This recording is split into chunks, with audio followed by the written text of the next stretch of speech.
Bonjour chers étudiants. Aujourd'hui, nous allons vous parler donc de la conduite à tenir devant un enfant qui présente une hémolyse intravasculaire. Cela sera présenté selon le plan ci-après. Après une introduction, nous allons présenter d'abord la physiopathologie, puis ensuite nous allons parler de la reconnaissance et des signes à ne pas confondre avec les hémolyses intravasculaires, mais également des signes de gravité. En introduction, nous allons définir ce qu'on appelle hémolyse intravasculaire. L'hémolyse intravasculaire, c'est la destruction brutale des globules rouges dans les vaisseaux sanguins. Et cette destruction brutale des globules rouges dans les vaisseaux sanguins a pour conséquence une anémie sévère à cause donc de cette destruction massive, mais également une insuffisance rénale par dépôt de l'hémoglobine au niveau des glomérules, entraînant ainsi une nécrose tubulaire aiguë. Son intérêt se retrouve dans le fait que ce symptôme est très fréquent et ses causes sont multiples, d'où la nécessité d'une enquête étiologique importante, mais également le traitement est très bien codifié. À présent, voyons comment est-ce que l'hémoglobine va se détruire et donner les hémolyses à travers les voies urinaires. Ainsi, le chemin de l'hémoglobine normale part du globule rouge. Ce globule rouge-là va se décomposer en globine, puisque nous savons que son composant, c'est la globine. La globine va se décomposer pour donner la méthémoglobine, qui va donner plus tard l'hématine. L'hématine va s'associer à la pexine, et cette pexine-là va donner l'hémopexine. L'hémopexine, c'est là, bien sûr. Et de l'autre côté, la même hémoglobine va se décomposer en donnant la méthémoglobine, puis ensuite l'albumine. L'albumine, en s'associant avec la métalbumine, va se décomposer ensemble à l'intérieur de l'hépatocyte que nous voyons en bas ici en vert, et ce sera alors le chemin normal de la bilirubine que nous connaissons déjà. Par contre, nous savons également que dans le sang, il circule l'aptoglobine, qui est la molécule de captation donc, de l'hémoglobine. Lorsque le globule rouge est détruit, l'hémoglobine libre dans le sang sera captée par l'aptoglobine. Vous voyez la valeur normale donc, de l'aptoglobine qui est là, donc de 0,8 à 2,5 grammes par litre. En rouge ici, vous voyez par contre que ça, c'est le chemin anormal lorsqu'il y a trop d'hémoglobine libre dans le sang.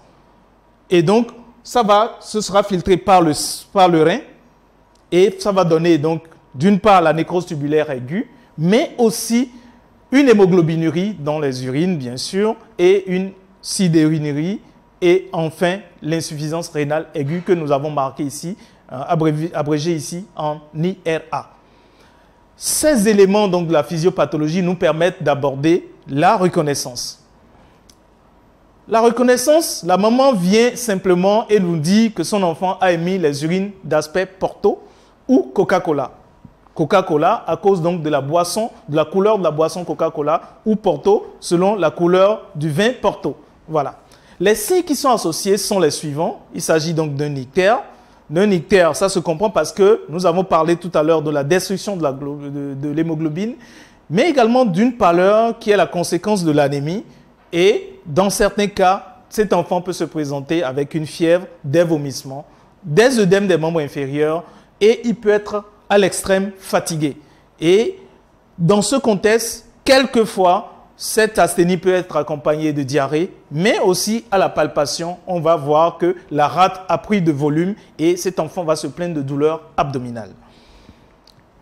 Mais comment est-ce que nous allons confirmer cette hémolyse intravasculaire?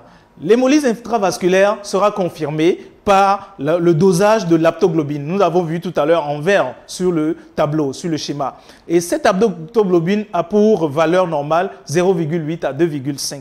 Et donc, si nous dosons l'aptoglobine et que nous voyons que cette aptoglobine est effondrée, c'est-à-dire est plus basse que 0,8, on dira donc que cette aptoglobine est effondrée parce qu'il y a trop d'hémoglobine dans le sang. Hémoglobine libre dans le sang.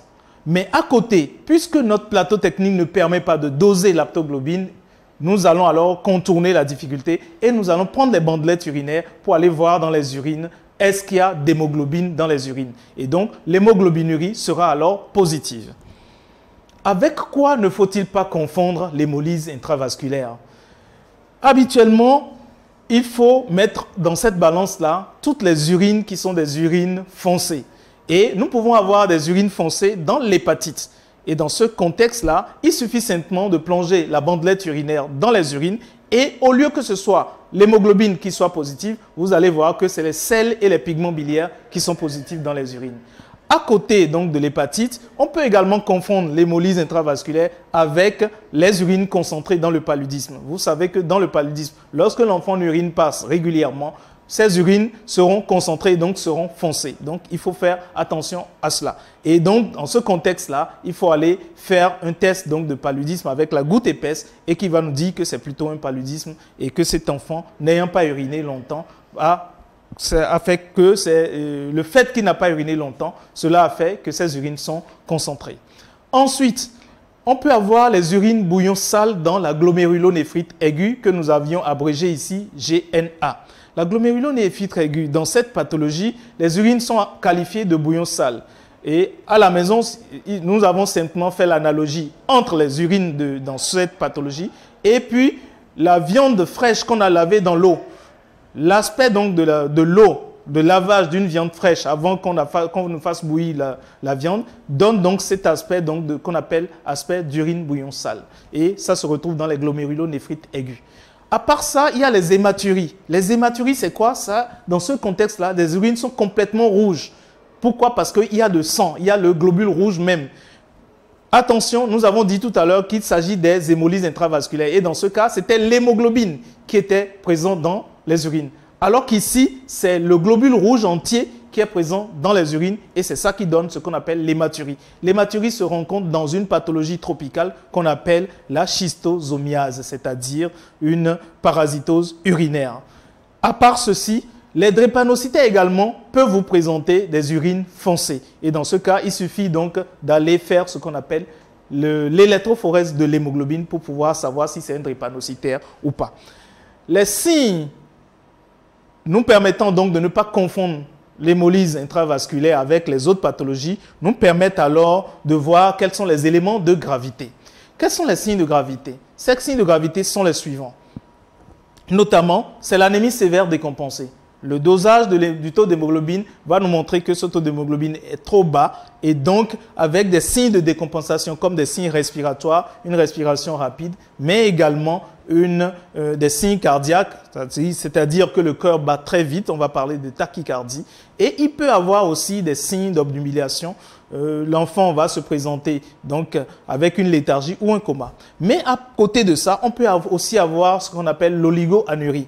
L'oligoanurie signe que l'enfant a émis une petite quantité d'urine toute la journée.